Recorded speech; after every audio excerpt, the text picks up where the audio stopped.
welcome back to Women in APIs. This is season 3, and we're trying things a little bit differently this time, and we're doing conversations with a variety of different folks in the space. So today we have Sophie Rutard and Phuong Pham with us today, and we are excited to get to know a little bit more about them and spark some conversations. So Sophie, why don't you go ahead and tell the world who you are?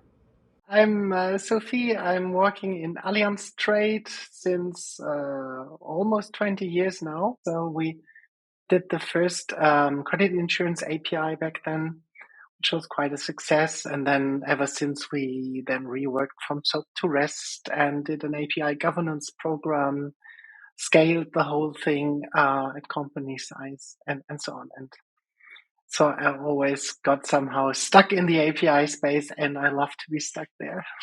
I'm coming from a slightly different background from Sophie. So I'm more of an economist, analyst with a focus on the financial sector. I've only been in APIs for 3 years. But to me, APIs, it's the enabler. I'm currently in between roles. Ideally, I would like to stay or get even more involved in this open ecosystem. So, what is one thing that you think tech leaders get right or wrong today? And if it's the wrong, how would you change it? being a leader, it's not an easy job, and it requires a lot of self-awareness and I would say patience and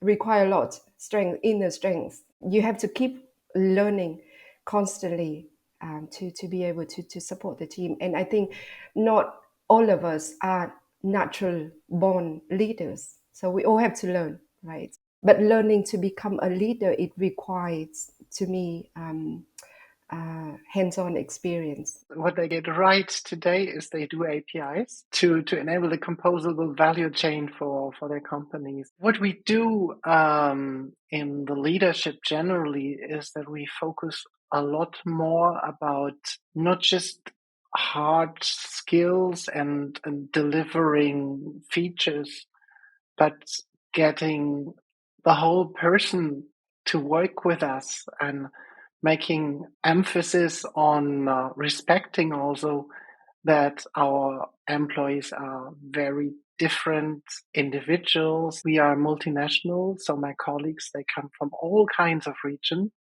They come with all kinds of backgrounds, languages, cultures, sexes even. But it's also necessary to attract people, of course, and we all know that attracting good people today is becoming more and more a challenge to large companies. And it's therefore of utmost importance to do that and do this kind of thinking about how we become attractive as a company for talent and talent from all backgrounds. Mm-hmm. So going off of that, Phuong, as someone in between roles right now and someone that's more new to APIs, what attracts you to the next company? What are you looking for, and what should uh, recruiters and companies trying to be doing to attract more of the young talent that's going to stick around? I would second what Sophie has just said about the multinational, the multicultures. I would get attracted to companies with multinational employees from different backgrounds, different diversities. You don't just learn about the job itself, you learn to develop your personality. And it's important because at the end of the day, whatever that we do, even if it's related to technologies, requires skill set. Or the soft skills. If you want to develop something, you learn something, you need to be resilient. You need to have support from your team. On the flip side, Sophie, as someone who's been, in your company for over 2 decades, what do you guys do to attract and retain talent?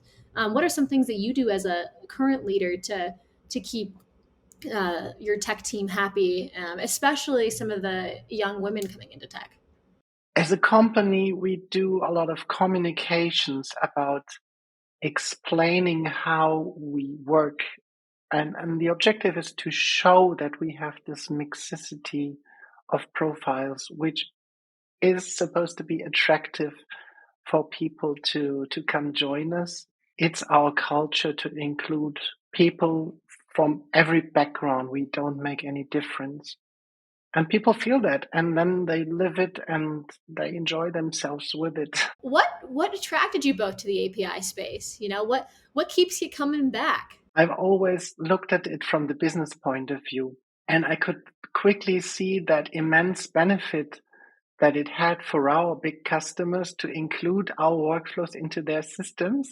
And I just heard how they were happy with that and how we eased their lives with that product. That was for me the initial point where I was really happy because I knew I was on a product that makes sense.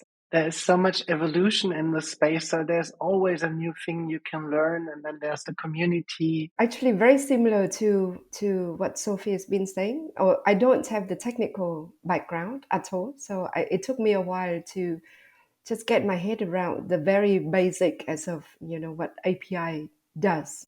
It's the possibility of sharing data and the possibility of having a lot of interesting and impactful use cases that attracts me to APIs. I've only been for 3 years, but I like to stick around for a bit longer. For both of you, if you could do it all over again, you're talking to, let's say, 20-year-old you, you're about to embark on your first career. What advice would you give? I would tell myself to believe in that I have the opportunity to develop myself. I started very small in the support team. I didn't really expect to happen what happened then. So we need to trust in ourselves, and that's I'm sure a pretty female thing, that we need to trust more in ourselves and the possibilities that we have. Yeah, I yes, I can't agree more. It's true. I mean, it applies to me as well.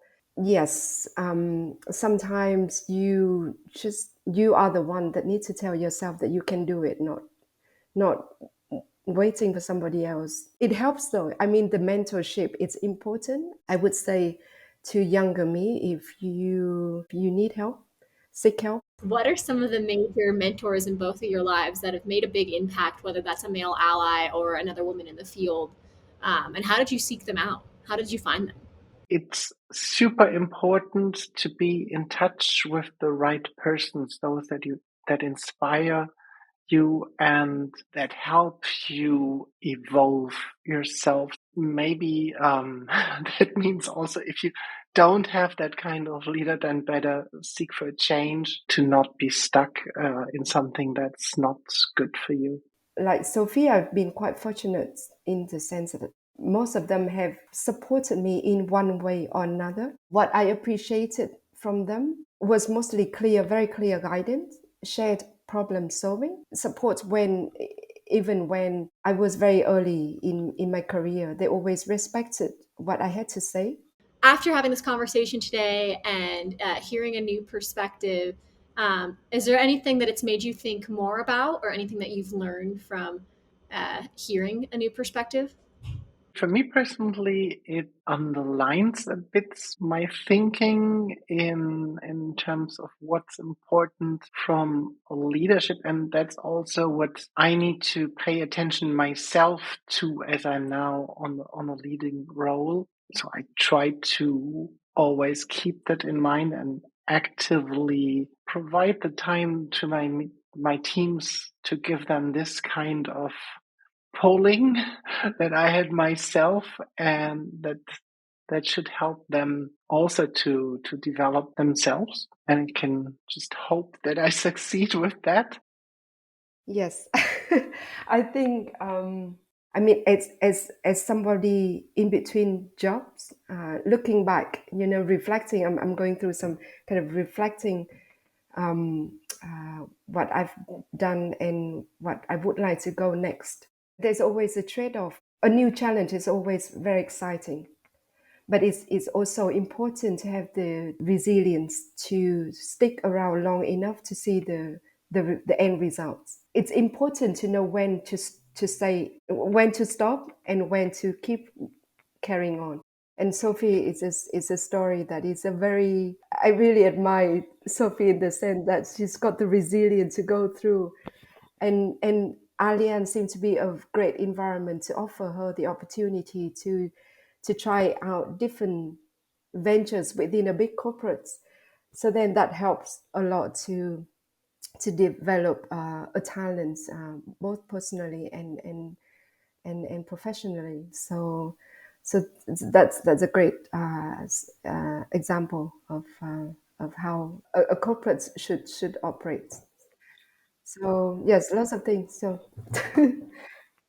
Awesome. Well, thank you both for sharing your perspectives and your thoughts and all of the amazing things going on with APIs and what it means to be a woman in tech. And we greatly appreciate your time today.